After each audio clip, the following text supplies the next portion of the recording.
Hello dear students and welcome to my YouTube channel. आज की इस वीडियो के अंदर हम एंजाइम इनहिबिशन को डिस्कस करने लगे हैं। इनहिबिशन से मुराद होता है रोकना, स्टॉप करना, यानी किसी भी प्रोसेस को जब स्टॉप किया जाता है, रोका जाता है, तो उसके लिए लफ्ज इनहिबिशन यूज होता है।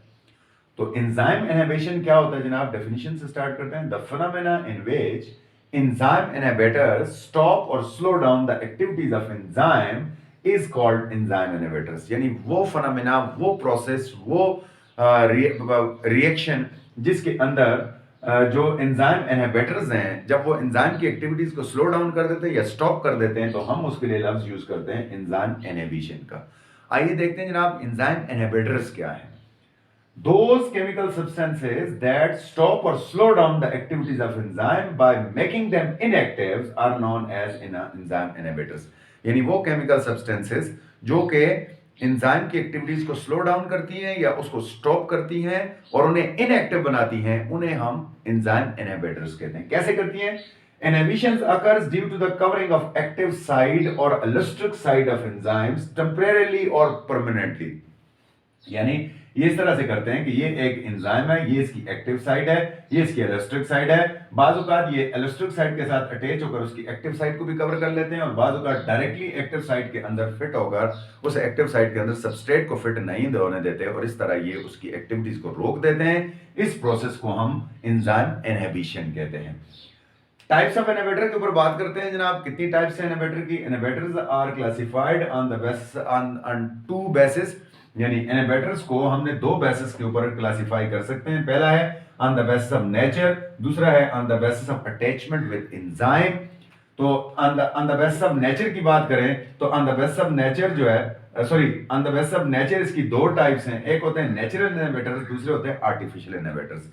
नेचुरल इनहिबिटर्स वो होते हैं जो कुदरती तौर पर पाए जाते हैं, दे एग्जिस्ट नेचुरली, और इनकी मिसाल आपके पास है प्लांट अल्कलाइड्स लाइक कैस्टेनोस्पर्माइंस एक खास किस्म का जो है वो इनहिबिटर्स जो है जो प्लांट के अंदर पाया जाता है। इसी तरह से अगर हम आर्टिफिशियल की बात करें तो ये वो इनहिबिटर्स हैं जो लेबोरेटरी में तैयार करके किए जाते हैं और खास तौर पर बैक्टीरिया के अंदर जो है जो एंजाइम्स होते हैं उनकी एक्टिविटीज को रोकने के लिए, स्लो डाउन करने के लिए आर्टिफिशियली तौर पर इन्हें इस्तेमाल किया जाता है। They are produce artificially, for example drugs, pesticides, insecticides, इस तरह और बहुत सारी चीजें हैं जिन्हें आर्टिफिशियल तौर पर लेबोरेटरी में तैयार करके खास तौर पर बैक्टीरिया और वायरसेस और ऐसी चीजों के खिलाफ, उनके एंजाइम्स के खिलाफ इस्तेमाल किया जाता है।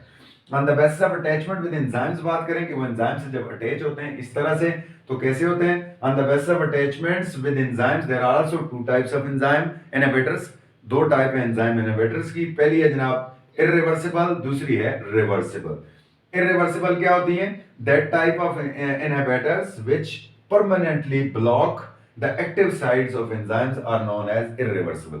इर्रिवर्सिबल वो होते हैं जो एक्टिव साइड को परमानेंटली ब्लॉक कर देते हैं, उसके बाद हटते ही नहीं है, हमेशा के लिए एंजाइम के काम को खत्म कर देते हैं, उन्हें हम परमानेंटली या इर्रिवर्सिबल एंजाइम इनहिबिटर्स कहते हैं। मसलन डीडीटी, डाइक्लोरो डाइफ्लोरो टेट्राक्लोराइड्स, ये जनरेशन दर जनरेशन भी आगे जा सकती है। इसी तरह से antibodies, antibiotics, poisons, heavy metals like HGPB are the irreversible inhibitors. ये कुछ एग्जांपल हैं इसकी। दूसरा है जनाब रिवर्सिबल इनहिबिटर्स।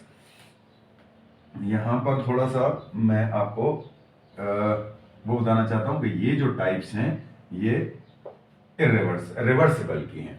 अच्छा जी, रिवर्सिबल एंजाइम की बात करते हैं। Those types of inhibitors, enzyme inhibitors which temporarily block the active side और allosteric side of enzyme are known as the reversible. जो आर्जी तौर पर बंद करते हैं, कुछ देर के लिए चिपकते हैं, फिर हट जाते हैं और उसको एंजाइम को काम करने का मौका देते हैं, उनको हम कहते हैं जनाब रिवर्सिबल जो इनहिबिटर्स। उसके बाद रिवर्सिबल इनहिबिटर्स जो हैं इसकी भी दो टाइप्स हैं। There are two types of reversible inhibitors.